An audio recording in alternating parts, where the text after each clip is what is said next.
আসসালামু আলাইকুম, কেমন আছেন সবাই?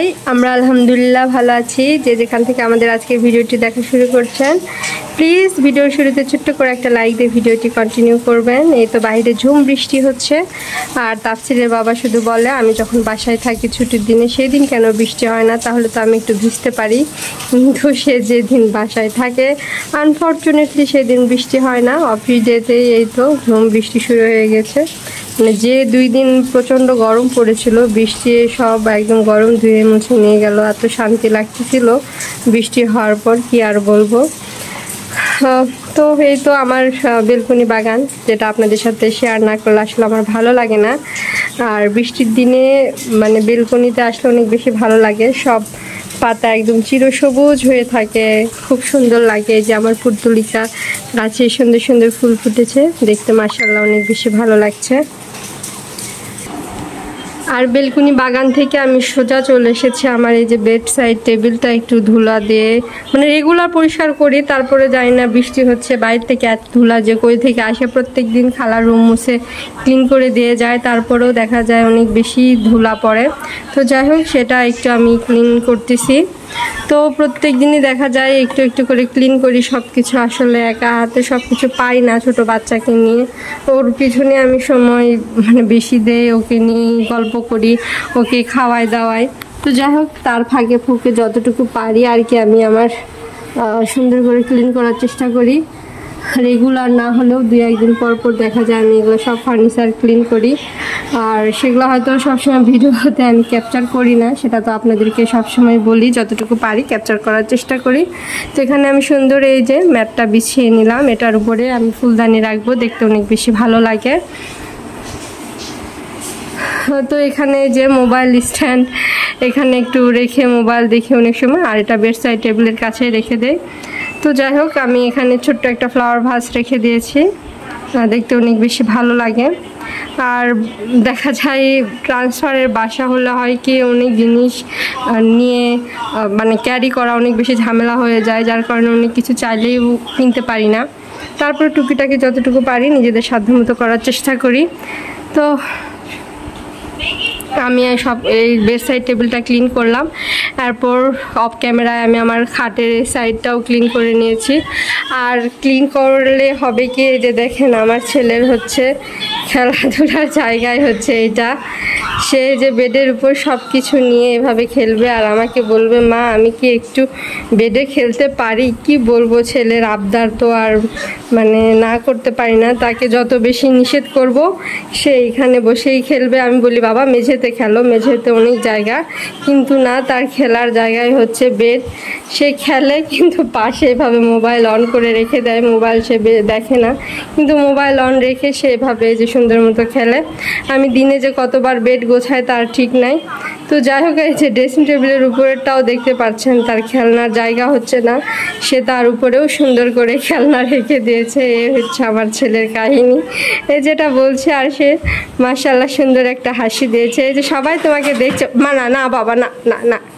তো যাই হোক, যতবারই ক্লিন করবো যতই ক্লিন করি এরকম করে এলোমেলো করে রেখে দেয়, সেটা একটু আপনাদের সাথে শেয়ার করলাম।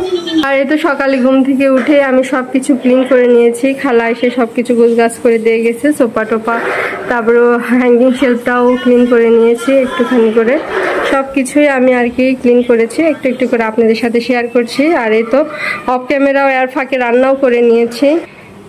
তারপর আমি আমার এই যে জুতার র্যাকটার উপরও সব ক্লিন করছি। আসলে বৃষ্টির দিনে কেন জানেন এখানে ফাঙ্গাস পড়ে, এইসবের উপরে একটু তেল দিয়ে ক্লিন করলে ভালো হয়। আমি করেছি, কিন্তু এখন এই যে হালকাভাবে একটু পরিষ্কার করছি। জি মা বলো। এত সুন্দর করে ক্লিন করে নিচ্ছি যতটুকু পারছি, এক হাতে মোবাইল নিয়ে আরেক হাতে এভাবে ক্লিন করছি। আশা করি আমার প্রিয় আপু ভাইরা বুঝবে।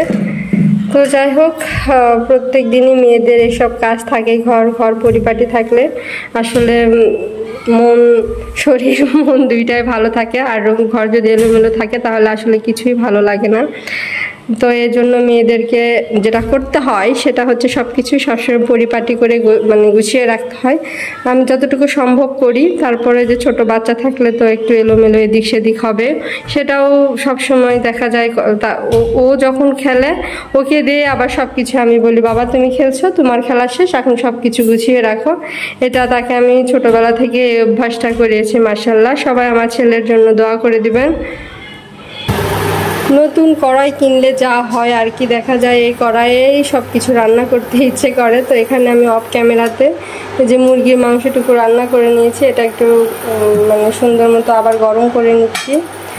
আর যেটা করেছি মানে রান্নার ফাঁকে ফাঁকে আর কি আমি এসব করেছি, সরি রান্নার ফাঁকে ফাঁকে না, কাজের ফাঁকে ফাঁকে এসব করছি আর কি। রান্নাটাও কমপ্লিট করে নিয়েছি। রান্না যদি করা থাকে তাহলে অনেকটাই ভালো লাগে, মানে টেনশন ফ্রি থাকা যায়। আর ফাঁকে আমি সকালে নাস্তা করে চাটাও খেয়ে নিয়েছি, সেগুলো আসলে ডিটেলসে আমার প্রিয় আপুদের সাথে শেয়ার করা হয়ে হচ্ছে না। ইদানিং দেখি তাপসির মুরগির মাংস অনেক বেশি পছন্দ করে। দু একদিন পরই বলে মা একটু মুরগির মাংস রান্না করো, আমার খেতে অনেক ভালো লাগে। তো যাই হোক, নিজের মন খেতে মন না চাইলেও ছেলের মেয়েদের জন্য আসলে বাবা মা সবসময় কিছু না কিছু করার চেষ্টা করে, তাদের সর্বোচ্চ দিয়ে সব কিছু করার চেষ্টা করে। তো যাই হোক, মাংসটা আমার রান্না হয়ে গেছে। তারপরে একটু দেখলাম পানি বেশি বেশি আসে, তো পানিটাকেও একটু কমানোর জন্য আবার একটু হালকা গরম করে নিচ্ছি। অলমোস্ট রান্নাটা আমার হয়েই গেছে, জাস্ট একটুখানি গরম করে আর কি তাপসিরকে খাওয়াই দেব। আজকের ভিডিওটি আপনাদের কাছে কেমন লেগেছে অবশ্যই কমেন্ট করে জানাবেন। কমেন্ট করতে কেউ ভুলবেন না। আর যেটা করবেন সেটা প্লিজ, এত কষ্ট করে ভিডিও বানায়, প্লিজ হচ্ছে ভিডিও শুরুতে সবার ছোট্ট করে একটা লাইক দিবেন। অনেক আপু ভাইয়েরা দেখা যায় ভিডিওতে কমেন্ট করে কিন্তু আসলে লাইক দেয় না, এটা আমি নোটিস করি। মানে যারা করে আসলে তা মানে বোঝা যায় যে কমেন্ট করে বাট লাইক দেয় না। সো তাদের প্রতি একটা রিকোয়েস্ট থাকবে, প্লিজ ভিডিও শুরুতে আর কি লাইক দিবেন। আমি নতুন পুরাতন যার ভিডিওই দেখি না কেন সবার ভিডিওতেই লাইক দিয়ে ভিডিও দেখাটা শুরু করি। আর এখানে আমার এই যে গুঁড়া দুধ শেষ হয়ে গিয়েছে, দেখা যায় এখন তাপসিরকে যেহেতু গরুর দুধ খাওয়াই, দেখা যায় গরুর দুধ দিয়েই মাঝে মাঝে চা খাওয়ার চেষ্টা করি। আর চা খাওয়াটা আমি অনেক বেশি কমিয়ে দিয়েছি, লাল চাটা খাই মাঝে মাঝে। গরুর দুধ যখন খুব বৃষ্টি হয়, যখন খুব বৃষ্টি হয় তখন দেখা যায় আমি দুধ চাটা আর কি খাই। চা যত মানে খুব বেশি প্রিয় ছিল, হ্যাঁ এখনও প্রিয় আছে, কিন্তু খাওয়ার পরিমাণটা কেন জানি একটু কমিয়ে দিয়েছি। তো সবাই আমাদের জন্য দোয়া করবেন, ভালো থাকবেন সবাই। এই তো আমার রান্নাটা হয়ে এসেছে। আর এ ফাঁকে আমি আমার একটা ছোট্ট আমার প্রিয় আপু কমেন্ট করে নেই। সুলতানা স্কিনি ওয়ার্ল্ড থেকে আপু লিখেছেন, আপু তোমার বেলকনি বাগানে অনেক রকম ফুল ফুটেছে, বাহিরের চমৎকার ভিউ, ঘর পরিষ্কার করে নিলেন, মাংস রান্নাটা দারুণ লোভনীয় হয়েছে। আপুকে অসংখ্য ধন্যবাদ এত সুন্দর করে কমেন্ট করার জন্য। আসলে সরাসরি ভয়েস দেয়, ওইভাবে আপুদের কমেন্ট করতে পারি না, তো একটু পড়ার চেষ্টা করলাম। আপুরা অনেক সুন্দর সুন্দর করে কমেন্ট করে, আর এভাবে আমাদেরকে সাপোর্ট করে যাবেন, পাশে থাকবেন। আর রান্নাটা কেমন হয়েছে সবাই কমেন্ট করে জানাবেন।